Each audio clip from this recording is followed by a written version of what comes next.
Straight talk from Israel. You're listening to Israel News Talk Radio.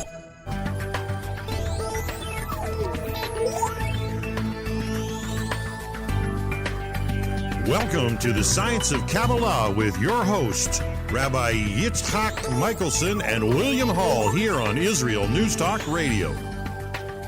Shalom, everyone, and welcome to another episode of the Science of Kabbalah here on IsraelNewsTalkRadio.com. This is Rabbi Yitzchak, and I am flying solo today, so I hope you'll bear with me. It is such an amazing time. We are in the month of Nisan, the month of miracles, and we're all getting ready for Pesach, for Passover. It's not only the time of miracles, but it's a time of great stress for many people, because people are now losing their minds, preparing their houses. Everybody's cleaning from top to bottom, spick and span. This is, in a lot of ways, people would say that this is where the whole concept of spring cleaning came. Because when you think about Nisan, actually in the Torah, it says that Passover will be in Aviv. Aviv is springtime. We even, in our sources, the rabbis set things up in the calendar in a particular way so that Pesach would always fall out during this time, during the time of Aviv, during springtime. We know that Passover is also the time of freedom. It is a time of what we call chofesh and cherut, two different words that mean freedom in Hebrew. Obviously, we have Yetziat Mitzrayim, the coming out of Mitzrayim, the coming out of Egypt, when the Hebrews were enslaved, and Hashem finally heard their cries. There were different opinions as to how long people stayed in Mitzrayim, stayed in Egypt. We know that according to the Torah, when Hashem made his covenant between the pieces with Avram Avinu, with Avram our father, that he said that the people would be enslaved, that they would go into exile. The thought that they would be in exile for 400 years. But from a Kabbalistic perspective, we say that there are 50 gates of impurity. It's believed, according to our sources, that the Hebrew people were at the 49th level of impurity, and that Hashem had to save them at this time, because if he had not saved them, at that time, there would have been no hope that we would have reached the 50th level of impurity, and Hashem would no longer be able to redeem us. There are all these amazing things. I'm hoping that we can talk more about this and make some sense about Passover and what it even means to us today in our modern day, in our modern culture. So stay with us. We'll be right back here on the Science of Kabbalah after a short break. How did a nice Jewish girl from Delaware end up living in Israel? Shalom, I'm Natalie Sapinski. Join me on my show, Returning Home. Meet different people who have moved to Israel. Hear their personal stories, their highs, their lows, and everything in between. Each week, we talk to experts on immigration and the process of moving to Israel. Listen to Returning Home every Thursday, only on Israel News Talk Radio.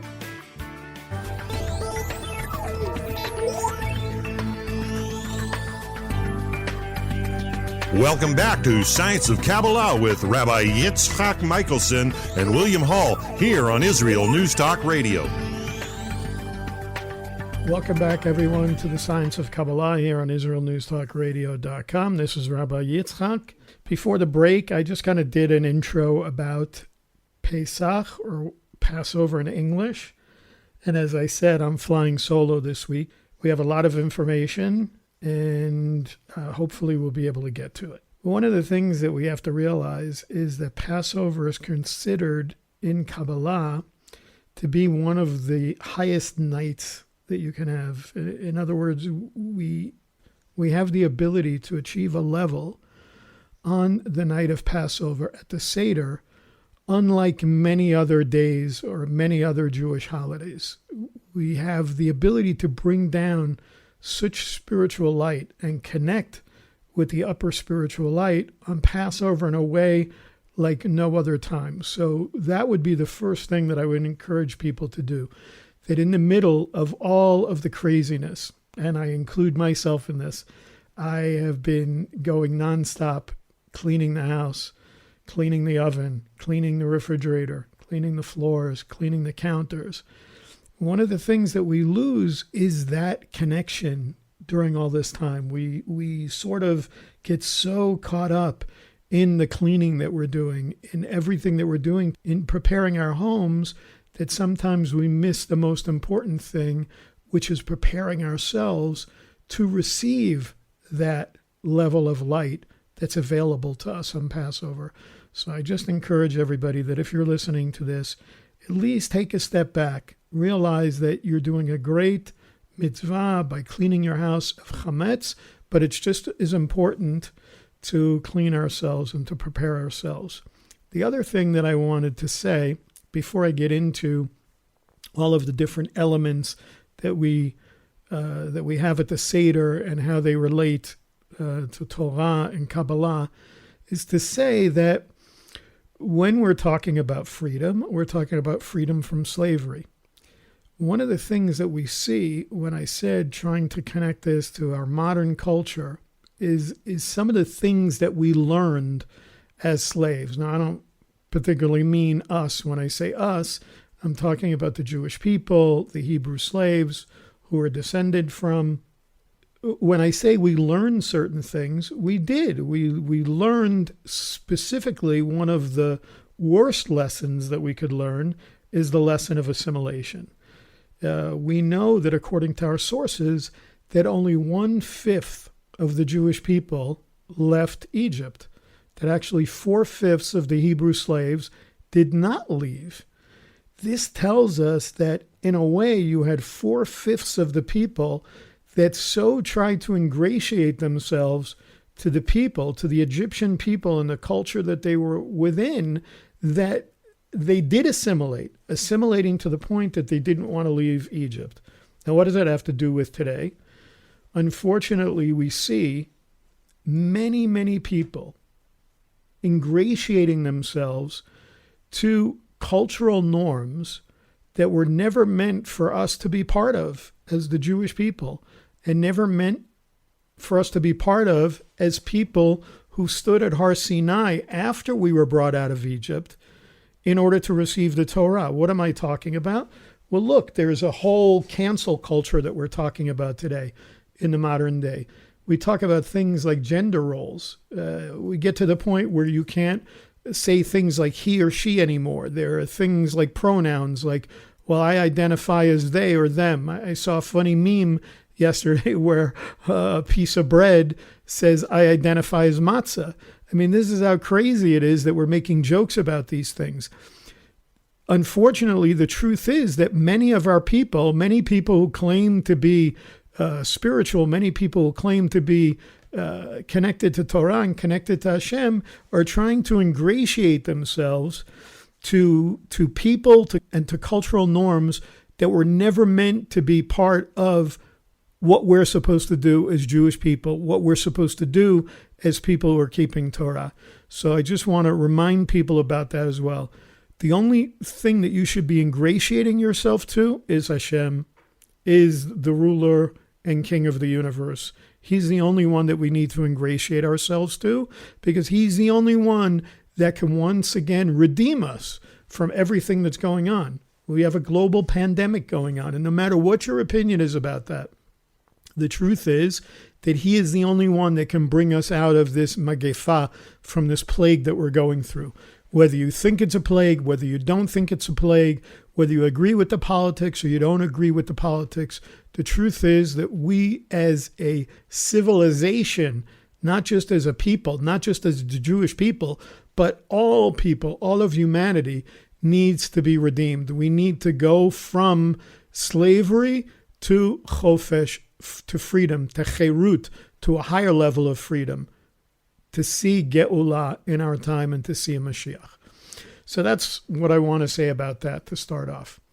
We know that after decades of slavery to the Egyptian pharaohs, during which time the Israelites, we know, were subjected to backbreaking labor and unbearable horrors, then we see Moses, having an experience in the book of Exodus, chapter 3, with what's called the sneh in Hebrew. This is the burning bush. And we know that the Creator, Hashem, gave him all the instructions on how he would bring deliverance to his people. And he told Moshe to go to Mitzrayim, to go back to Egypt when he had this experience, and to give Pharaoh a particular and very specific message, which was, send forth my people so that they may serve me. But regardless of the numerous warnings, Pharaoh refused to heed the message and the command. And then we know that Hashem sent upon Egypt these 10 devastating plagues. He afflicted them. He destroyed their livestock. He destroyed their crops. And then we know the culmination was that at the stroke of midnight on the 15th of Nisan in the year 2448 from creation, which is around 1313 BCE, Hashem visited the last of those 10 plagues on the Egyptians, killing all their firstborn. And while doing this, he spared the children of Israel, passing over their homes, hence the name of the holiday, Passover, where we get the English name. Pesach, of course, is related to the offering, the Pesach offering, the sheep that was brought into the house a few days before Nisan 14, on the 10th of Nisan, and it was kept there, and then that offering was slaughtered, and the blood was placed on the doorposts of the house. And this was what Hashem himself came and passed over the homes of the Hebrews. Now, I know oftentimes there are people in certain religious beliefs that try to connect this to Jesus. And I can tell you that nothing could be farther from the truth with that, because this offering was, first of all, not a sacrifice. It was an offering. And the reason why specifically Hashem asked them for a sheep was because the Egyptians worshipped sheep at that time. So this was a very bold move on the part of the Hebrews to take a god that the Egyptians worshipped and to slaughter it and to put its blood on the doorposts. And then the idea was that they were supposed to then roast this and then have it as a meal. So there really is no connection to some kind of human sacrifice. On top of that, the other thing is that the blood on the doorposts and this passing over was related to that last plague that we talked about, which was the death of the firstborn of the Egyptian slaves, which means that that blood of the lamb covered the Hebrew firstborn in the home. It wasn't blood that covered the sins of the people in the home. It just protected the firstborn of the children of Israel from the plague that Hashem was bringing on the firstborn of Egypt. And then in Exodus chapter 12, we have the introduction of the beginning of the year, the beginning of Nisan being considered a new year, or what we call the New Year of the Kings. There are several new years that are spoken about in Jewish sources.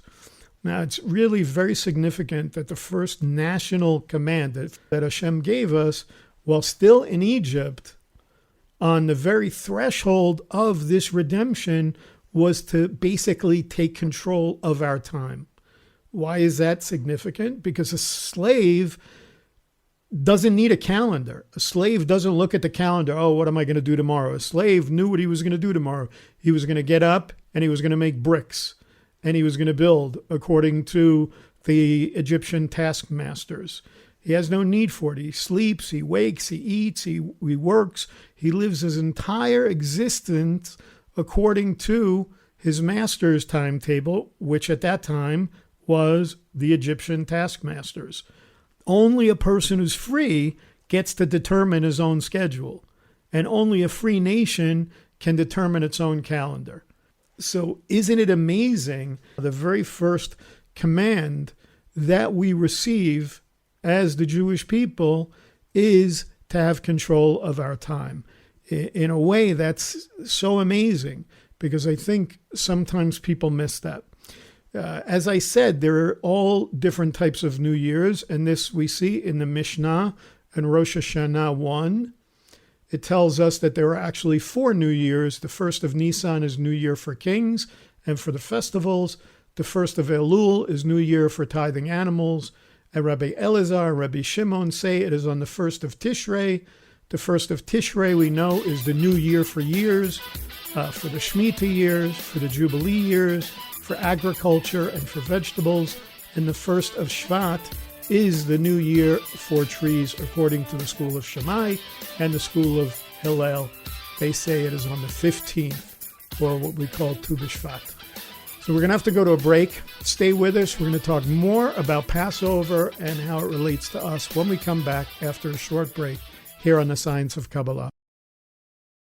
Shalom, everybody. Making a difference often takes just one moment and one person at a time. I am Orly Benny Davis, your show host on Israel News Talk Radios from Jerusalem with love. You'll be hearing people talking about politics, religion, social issues, and making a better tomorrow. Join me, Orly Benny Davis, for God and Country. From Jerusalem with love. Wednesdays on Israel News Talk Radio.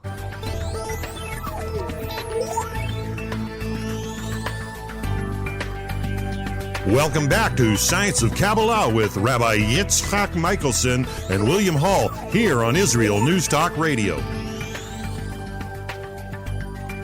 Welcome back, everyone, to the second segment here on the Science of Kabbalah. We've been talking about Passover. And before the break, I mentioned the different types of New Year's that we have according to the Mishnah in Rosh Hashanah. And I also talked earlier about the significance of taking control of our time.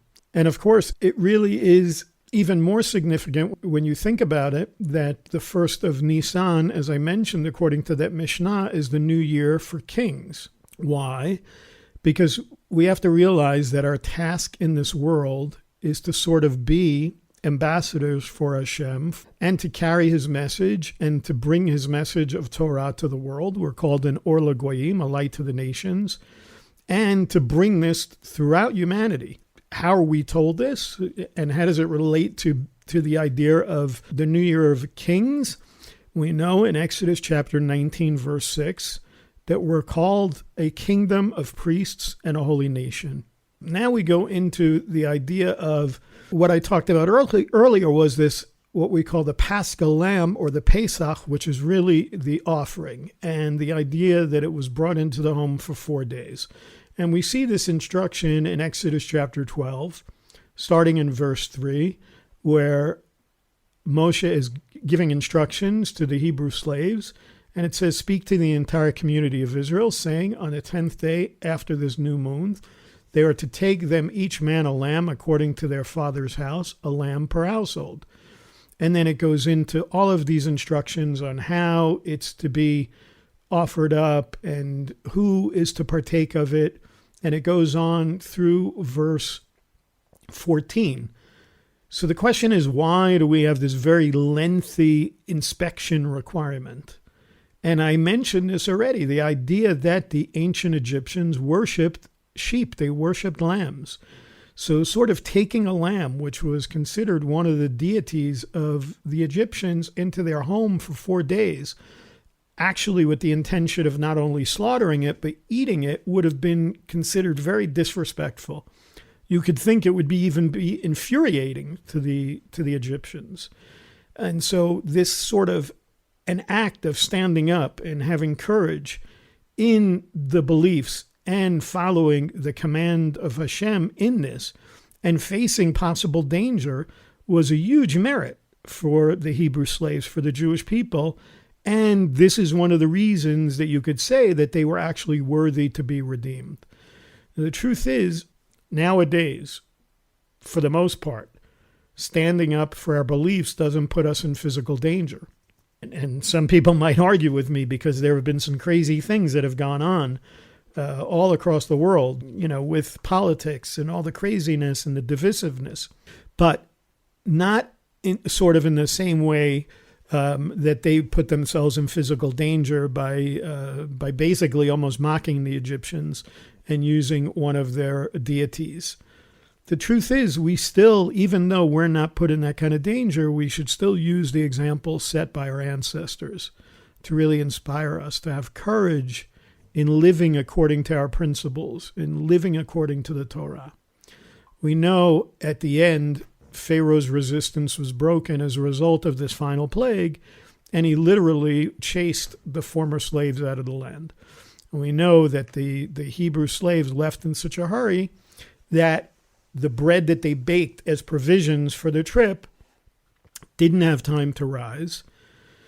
We believe that there were 600,000 adult males, plus many more women and children, that left Egypt on that day and began the trek to Har Sinai, to Mount Sinai, which was basically the birth of God's chosen people. Now, I want to explain that idea of chosen people because I think oftentimes people misunderstand what it means to be chosen. When you look, even within our sources in Judaism, this is not talking about superiority. It does not mean that the Jewish people are somehow superior to the rest of the world. It's a chosenness that's based on the fact that when we stood at Har Sinai, when we stood at Mount Sinai, and we said, Na'aseh v'nishma, we will do and we will hear or we will understand, that we became chosen at that point. What does it mean to be chosen? It meant that we were chosen to have certain responsibilities and obligations. It's sort of, I explained this, and I might have said this before on other shows. It's the idea that, for instance, in Judaism, if I walk into a Beit Knesset, or what people call a shul or a synagogue, and people are being called to the Torah, there is a certain set way that people are called. The Kohanim, the priestly class, are called first. Levi'im, the priests who also had obligations and responsibilities in the temple, are called second. And then those of us who are called Yisrael, who are from the other tribes that are not part of the Kohanim or the Levi'im, can then be called to the Torah. Now, I can stand on my head, jump up and down. I am not a Kohen, I am not a Levite, so it doesn't matter how much I want to be called up to the Torah first. It's not going to happen unless there are no Kohanim or Levi'im at that particular shul or Beit Knesset. Then I can be called. All it shows is that the Kohanim and the Levi'im have different obligations and responsibilities than I have, but they're not superior to me as Jews. This is the same truth as it relates to those of us who are born Jewish and those of us who are not born Jewish. It just means that the Jewish people have obligations or responsibilities that other people don't have, but there is no superiority. Now, the way in which we remember today is to have a Seder. In other words, we're not really keeping Passover. We're not observing Passover or Pesach. What we're doing is what we call a remembrance. We're remembering today in the Seder through what's called a Haggadah, which means a telling. We're telling the story at this particular meal that we have. And the whole purpose of the Seder is to tell the story of the Hebrew slavery and the release from Egypt. However, we also have other nonverbal methods of telling the same story. We have different items of food on the Seder table that also tell part of the story. They're not only things to be eaten. Each one is a symbol calling to mind certain ideas. As we refer to these symbols in our Haggadah, in that telling, and we eat them at certain key points during the reading of the Haggadah, they sort of reinforce for us, each in its own unique way, the central concepts of the whole message of Passover. And people often say that Passover is the time for celebrating freedom. This is sort of true, but it's not entirely accurate, because on Passover, we're actually celebrating the transition from slavery to freedom. And this really is expressed in the items of food on the table, on the Seder plate that we have, that really have their associations with both slavery and freedom. The Kabbalists explain that all you need to do is take a look at Jewish history to know that for the Jewish people, above the natural order is the natural order. because the miraculous should be the norm for us. So with that in mind, with this sort of understanding, we're going to explore some of the different items on the Passover table. We have matzah, which is the bread that did not rise. We have wine. We then have a Seder plate, which has different things on it. One thing called karpas, which is usually either celery or cucumber or parsley, or some people use potato. There's maror, which is some type of bitter lettuce or horseradish. We have charoset, which is a mixture made of apples, nuts, and wine, and some people put dates in it. We have the zeroah, the shank bone, and then there's an egg. Each one of these things has a significance on the Seder plate. We start with the wine. The Seder begins with kiddush, recited over the wine, a special blessing that we say. It's usually red wine, since that is the color of blood. And, during the Middle Ages, when we were accused of using the blood of murdered children, Christian children, the Seder, they actually used to use white wine. But obviously blood has significant and obvious associations with slavery because, of course, some of the horrors that we experienced was our ancestors were beaten and they bled. And certainly there is also the blood of freedom.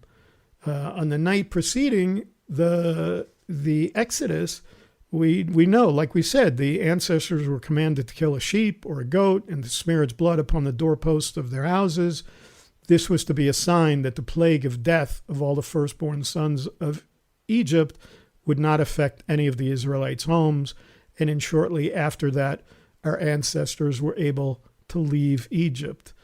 Judaism, in a way, sometimes we seem obsessed with wine because we have it at weddings, at the Brit Milah or a bris, circumcision, Shabbat.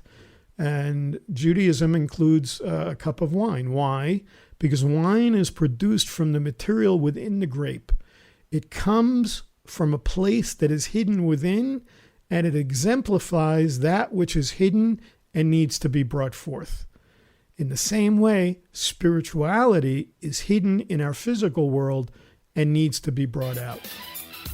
And for this reason, the numerical value for the word for wine, yayin, is the same as the numerical value of the Hebrew word for secret, sod. Wine basically exemplifies the secret of the physical, for example, the spiritual. We're going to have to go to a break. We're going to come back in our final segment and hopefully get through the rest of the elements. So stay with us. We'll be right back here on the Science of Kabbalah. You're listening to Israel News Talk Radio. This is Shai Ben-Tekoa, and each week I'll be webcasting to you from Judea, origin of the word Jew, a people besieged and beleaguered in every generation. Nazi Germany is but a memory, but in its place the world invented the phantom Palestinians as this generation's internationally authorized Jew killers. Tune in for a different slant on life in Israel, Phantom Nation, every Monday. Hi, I'm Rabbi David Aaron. The soul basics are the most profound, the most essential, and yet often the most neglected in our education. Join me for Soul Talk on Israel's News Talk Radio and discover the secrets to love, spiritual growth, and personal power.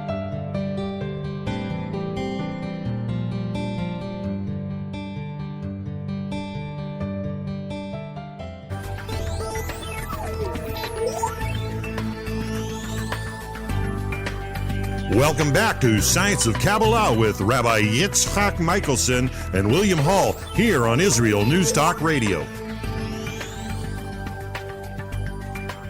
Welcome back, everyone, to the final segment here on the Science of Kabbalah. So I was talking about the wine. The first thing that we do, we say the blessing over the wine. And I was mentioning that we sort of seem to be obsessed with wine in Judaism because we have so many of our events that include it. And I said that it really exemplifies the secret of the physical. It brings out, in saying that yayin, that Hebrew word, yayin, has the same numerical value of the Hebrew word for secret, what we say, the word sod in Hebrew. So therefore, when you think about it, at any spiritual time or event that we have in Judaism, we attach wine in order to bring out the spiritual potential that's inherent in that event. And the Talmud actually says, when wine goes in, the secret comes out. The very next thing that we have on the table is salt water. The second item taken at the Seder is the karpas, and it's usually dipped in salt water. Not usually, it is dipped in salt water. And it's supposed to call to mind the tears of the slaves. And so it has association with this idea of slavery. And when the Hebrew slaves stepped over the border into the desert, they were not yet entirely free at that point. There was always the possibility of the Egyptians chasing after them and bringing them back into slavery, which is exactly what the Egyptians attempted to do. But only after our ancestors crossed the Red Sea and the Egyptian army was drowned were they literally entirely free at that point. Therefore, the sea is symbolized by salt water, which was instrumental in finally freeing the Jews from Egyptian slavery. Karpas actually has a dual meaning. Karpas has the biblical meaning of a soft-colored fabric. We see that in the book of Esther, chapter 1, verse 6, describing the fine linen used at the feast of the king in Persia at that time. However, at the Seder, we have grown familiar with the additional meaning of the word karpas, which is related to a green vegetable. But what's really the connection between the fabric karpas and the vegetable karpas? And what is the karpas vegetable doing at the Seder? So we see Rashi, who's one of the greatest Torah commentators, implies the connection by explaining that the special coat of Joseph, was actually made of karpas, was made of this soft-colored fabric, and it was the coat of Yosef that began the ultimate descent of the Jewish people into Egypt. We remember when Yaakov gave Yosef this special coat that his brothers were jealous, and this led to the brothers selling Yosef to people who in turn sold him into slavery in Egypt. And before getting into the main topics of the Seder, the Jewish people's slavery and redemption, we eat karpas, which hints to the way in which we arrived into Egyptian bondage in the first place. Now, in talking about this salt again, we know this salt has its unique sort of flavor. It's got this, it's bitter on its own, and yet it sweetens and brings out the taste of other things that it's added to. And so for this reason, salt is the staple of suffering. And there are two perspectives of suffering: purposeless suffering and purposeful suffering. Purposeless suffering is suffering without a reason, without an end goal, and that is completely bitter. It's based on sort of a keyhole view of life. In other words, what's right in front of my eyes is all there is, and there's no bigger picture. And yet we squint in order to focus on something that we see in the distance. What the Kabbalists explain about this is that the reaction of a person in pain is to close his eyes, since physical eyes don't see the spiritual purpose. So just as a person squints, which is a partial closing of their eyes in order to focus on something in the physical distance, one may close his eyes completely in order to focus on something in the spiritual distance. And then purposeful suffering is sweetened by understanding the big picture, that we said the other person didn't see it, that all is from Hashem, all is from God, and all is for the best. We say, Hatov v'hametiv. He's good and he does good. At the Seder, we dip the karpas into salt water in order to embody the concept of purposeful suffering, that we view any suffering in life as sort of for our ultimate benefit, rather than some sort of meaningless torture. Then we get to the zeroah, the shank bone. We don't eat this at the Seder. It's really a reminder of that Paschal offering, that Passover lamb, brought during the times, and it was also brought during the times of the temple. And it sort of has an underlying message also there. The Paschal lamb was to be 1 year old with no broken bones. It was to be eaten whole and in one house, all representing the theme of unity, of oneness. The Kabbalists explained that the Paschal lamb was an expression of the unity between Hashem and the Jewish people. And then the offering was specifically a lamb, since according to the sages, a lamb's entire body feels the pain of each limb, alluding to the shared destiny of each and every Jew. Then we have the matzah. After we eat the karpas, that vegetable, in the salt water, we break the middle matzah. Matzah is the food which our ancestors ate during their long slavery in Mitzrayim. We even say at the beginning of the Haggadah, this is the bread of affliction which our ancestors ate in the land of Egypt. They even found some matzah. The British Museum has it on display that they found in a tomb of some noble person, and it actually looked similar to the round shmur matzah that we eat today at the Seder. The Kabbalists also explain that a poor person is often alone and has nothing. That's why it's called the bread of the poor also. It's this idea of being related to poverty. However, in one sense, when you consider poverty, it sort of gives us a certain glimpse of freedom. Why? Because the person who's poor, the person who has nothing, has no attachments holding him down. The sages even teach to accumulate possessions is to accumulate worries. Or we could say it in our own language, the more you have, the more problems you have. If we want to take this to another level, to a deeper level, the deepest freedom a person can attain is within oneself. Freedom from our desires, from our inclinations, from our natures. This is what really enables us to be free.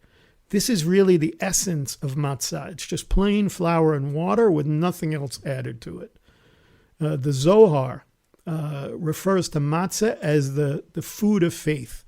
It's because unlike chametz, matzah does nothing on its own. It's only done by its maker. Just as it goes into the oven, so it comes out of the oven. Then we have the maror, the bitter herbs. It's well known that the meaning behind maror is to help connect to the bitterness of Egyptian slavery.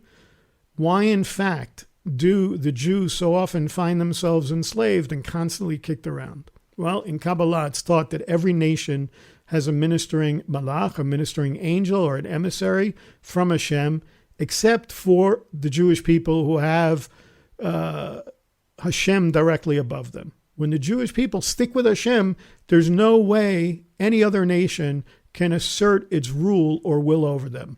However, if the Jewish people leave Hashem, they're left with nothing, and inevitably they fall under the control of other people, and that's when we get kicked around. Then we have the charoset. The sages give 3 reasons for eating it. They say that it's sort of a pasty substance that commemorates the mortar with which the Jews had to work when building in Egypt. The second one is that the Jewish women, believing that they would soon be redeemed, would entice their husbands, exhausted and frustrated by the difficult labor, to continue to have children and perpetuate the nation. In Kabbalah, the tapuach fruit, which usually is translated as apple, is a reference to femininity. Thus, the fruity charoset brings to mind the righteousness of the women who asserted their femininity in this praiseworthy manner.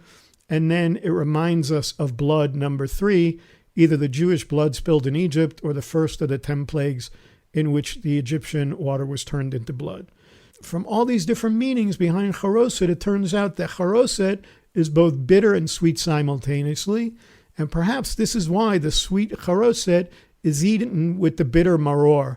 On one hand, charoset is a reminder of bitter events, and on the other hand, it sweetens the bitter maror. And then we have the egg. And during the times of the Holy Temple, the Jewish people would bring a festive offering called the chagiga.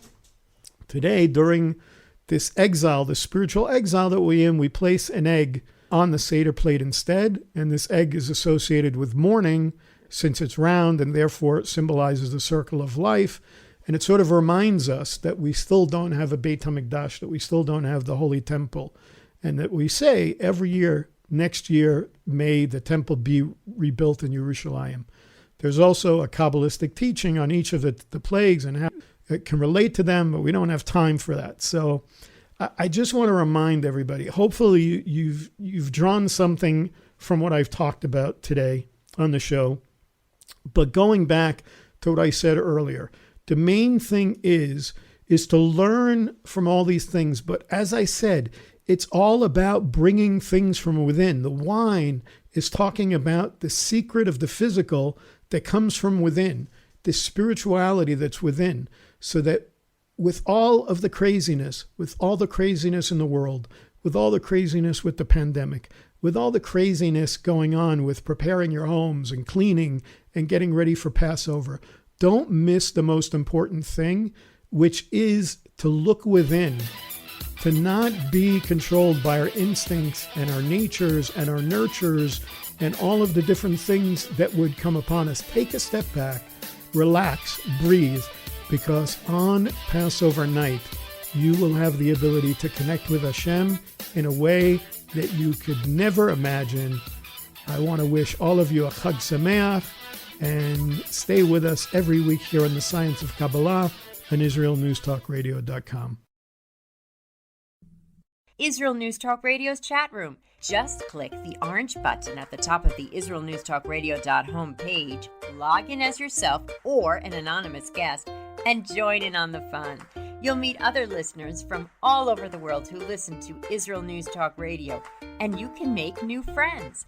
Israel News Talk Radio's chat room. It's the closest you can get to being in the studio with us.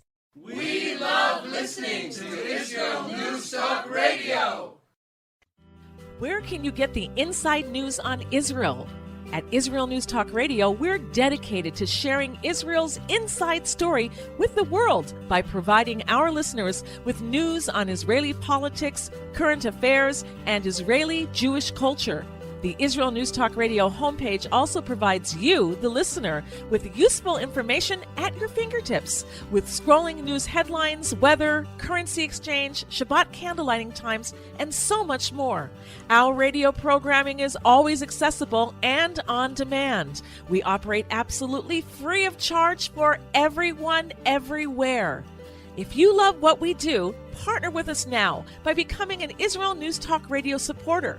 With your support, you'll be inscribed on our Israel News Talk Radio Wall of Fame. There's nothing like us in the world. Be part of something great. Israel News Talk Radio. Straight talk from Israel. If you love Israel News Talk Radio, then you'll love our Facebook page. We keep you up to date on what's happening in Israel, plus little surprise treasures that we don't share on the radio. Go now to follow us on Facebook. Just look for the Israel News Talk Radio Facebook page, and don't forget to subscribe and follow us by clicking on the like button. We post great stuff there that you'll want to share. Israel News Talk Radio on Facebook and Israel News Radio on Twitter. News, opinion, and more. You're listening to Israel News Talk Radio.